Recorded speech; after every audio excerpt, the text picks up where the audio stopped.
ধান ক্ষেত পাইকা মানে একবারে হলুদ হয়ে রয়েছে, কিন্তু ধান যে কাটবো শ্রমিক শ্রমিক খুবই সংকট, এই জন্য আর কি ধান কেউ কাটতে পারতেছে না। এইরকম পাকা ধান কিন্তু ক্ষেতের মধ্যে রাখা খুবই রিস্ক, যে কোনো মুহূর্তে শিলাবৃষ্টি বা যে কোনো প্রাকৃতিক দুর্যোগে ক্ষতি হয়ে যেতে পারে একটা ফসল, মানে ঘরে তোলার এক পর্যন্তই রিস্ক। হ্যাঁ, আমার ক্ষেত পাইকা একবারে হলুদ হয়ে রয়েছে, এই জন্য আর কি আমি পারতাছি না কোনো লোক, এখন খুব কষ্ট করে 5 জন লোক ম্যানেজ করছি, 7 জন লোক।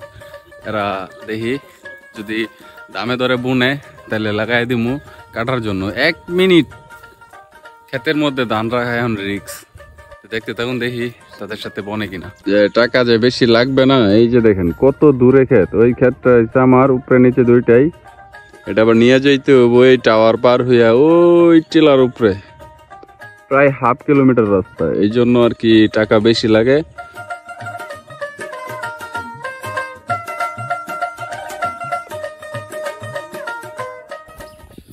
অবশেষে 1 ঘন্টা দামাদামি করার পরে করে লাগাইতে পারছি। আসলে মূল কথা হলো আমার খ্যাতি আছে পাইকা লাগানি লাগবো, আর কামলা সংকট প্রচুর নাই, একবারে পাওয়া যাইতেছে না। আর যা করে লাগাইছি এরা আমাদের মানে 4 বছর ধরে একটা না তারা খেত আবার লাগাই দিয়া যায়, আবার এসে কাইটা দেয়। এই জন্য আর কি তাদেরকে একটু রিজনেবল প্রাইসে দিতে পারছি। যেমন ধরেন আপনার ওই নামার যেগুলো আছে এটির মধ্যে পানি পাই কম্বর পানি, এডি কাটবো হলো 900 টাকা কাটা, আর আমারটা এখন যেটা কাটতেছে টানের এটি কাটবো 700 টাকা কাটা। মোটামুটি মনে করেন এইভাবে দেওয়া হয়েছে। এই রেটে এদিকে যারা আছে আশেপাশে আঞ্চলিক যারা এলাকার কামলা আছে আসলে মূলত কাটতো না বা সাহসও করতো না, কাটতে তো বেশি সময় লাগে না। আমি লাগাই রাইখা গেছি হলো আধা ঘন্টা আগে, আমি কাটা ফেলছি। আবার সকালের বৃষ্টিতে পানি বাইচা পড়ছে, এই যে কোদাল নিয়ে যাইতেছি পাথরটা কাটটা দেবো, পানিটা নেমে গেলে একটু তাদের জন্য সুবিধা হইব। কৃষিকাজে তেমন একটা অভিজ্ঞতা নাই, শিখতেছি, শিয়া দরকার আছে। আর ওই ওরা যা আসছে ওদের বাসা হলো কুড়িগ্রাম, মোটামুটি 20-25 দিন যে কয়দিন থাকে ধানের কাজ এ কয়দিন করবো, পরে আবার চলে যাইব। তারা প্রতি সিজনে আসে, আমাদের সাথে আগে থেকে কন্ট্যাক্ট ছিল যে ওরা আসবে, এই জন্য আমি একটু কাটতে দেরি করছি, তাদের জন্য অপেক্ষা করছি। কিন্তু রিক্স হয়ে গেছিল ব্যাপারটা, ধান পাইকা গেছে তো। গ্রামের জীবন আসলে বিচিত্র, এখানে সবাই ব্যস্ত কাজ কাম নিয়ে, কেউ ফ্রি থাকে না। ওই যে কাজ করতেছে আমার খ্যাতি কাটতেছে সবাই 9 জন এক পাল, হে কোনি কেটে আলবো ব্যাপারই না তাদের জন্য।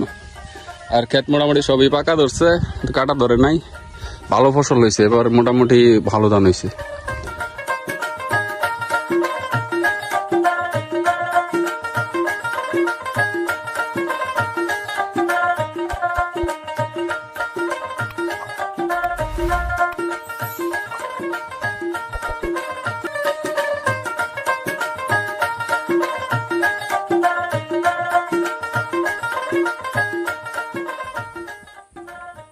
দূরে থেকে আনন্দ লাগে ধান, এটা আসলে মানে তা করে দেওয়া সম্ভব হইতাছে মনে হয়, এটাতে মানে খুবই এক্সপার্ট। ওই পিঁপড়ার মতো দেখা যাইতেছে মানুষগুলার মাথায় বোঝা, ওইখান থেকে নিয়া এই পর্যন্ত আসবো একদম।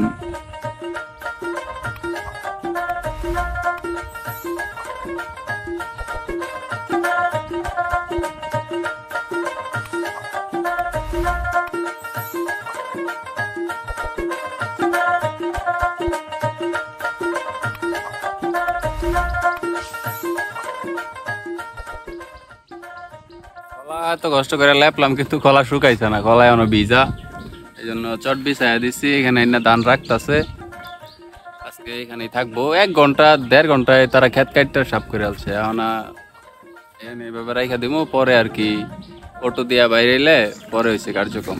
আজকের মতোই পর্যন্তই, কার্যক্রম শেষ। সাইফান অনেকদিন ধরে ভিডিওতে আসতে পারতেছে না, ব্যস্ত। ভালো থাকবেন সবাই, আসসালামু আলাইকুম।